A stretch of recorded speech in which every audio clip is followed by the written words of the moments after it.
Good morning. This is what to do within the first 30 to 60 minutes of a ransomware attack on your organisation that you suspect has taken out or attempting to take out your mission critical servers. All right.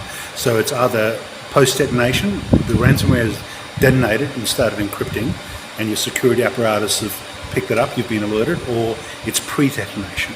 Okay. Well, quickly. The first thing we do is practice this procedure, get it down pat, okay?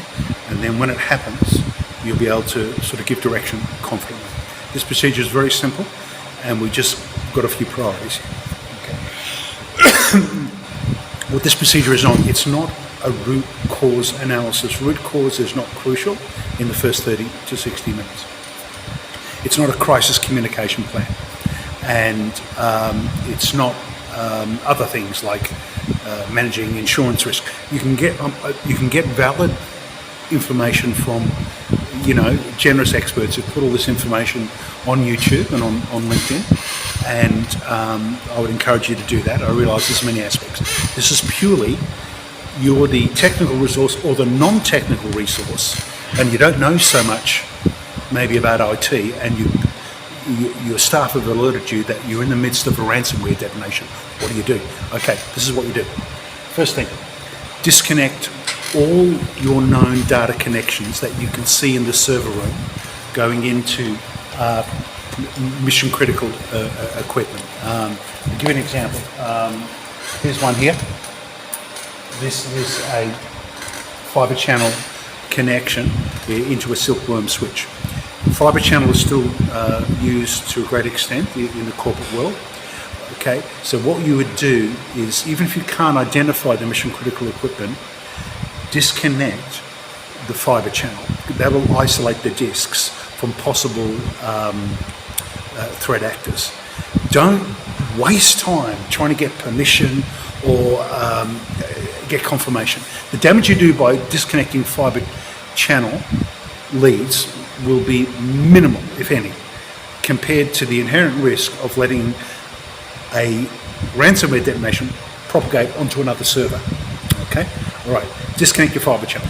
Disconnect the Cat5. I'll show you some interposed shots of that in a moment.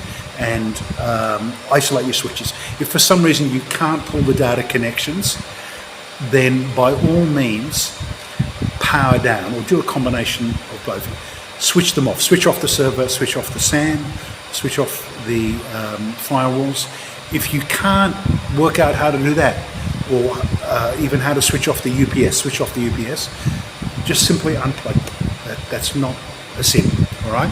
And you could be saving your company hundreds of thousands of dollars by just isolating that equipment 60 minutes earlier than it would take if you went through the procedures and got permission. Okay? Right. Now, the next thing is you've got to confirm the location and the status of your immutable backups. That's the next priority. The immutable backup is the backup that can't be altered and is not online. It's been air-gapped. Where is that tape? Is it operational? Get it to your premises as soon as possible. If you have to contact a contractor or a data storage company or whatever, you've got to verify the status of that tape and verify that it was done 1 week ago, 24 hours ago, or get the whole set of tapes for the last month, whatever. Or if it's an isolated USB disk, get that to your premises. Right? That's the first thing you do after you've done your disconnections and your power downs. Right? The next thing is confirm the status of your recovery architecture. You should have things like snap-off mirrors. When was that snap-off mirror last done? Hopefully it's done daily, twice a day, or at least weekly. Where is that now? Has that been isolated? Is it accessible? All right.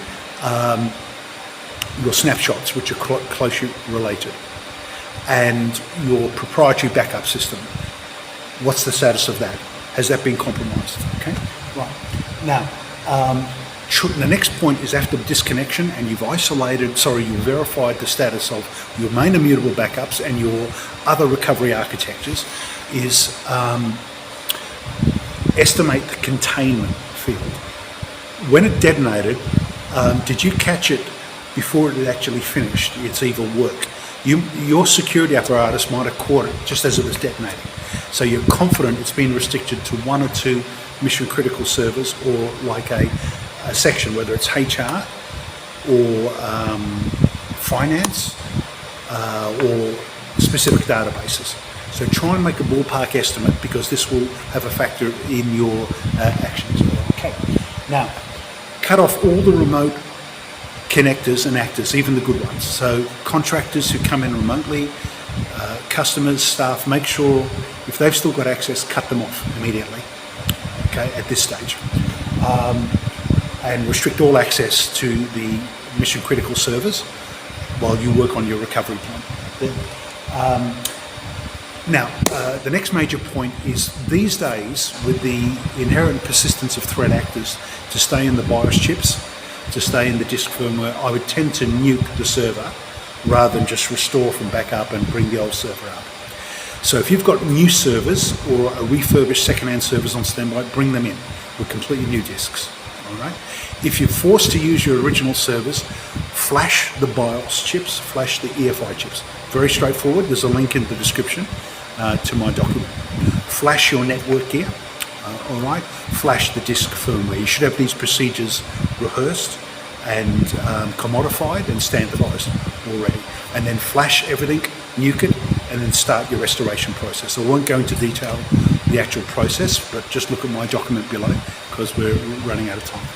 Okay, so rebuild the disks, the new disks, the new servers, rebuild from backup.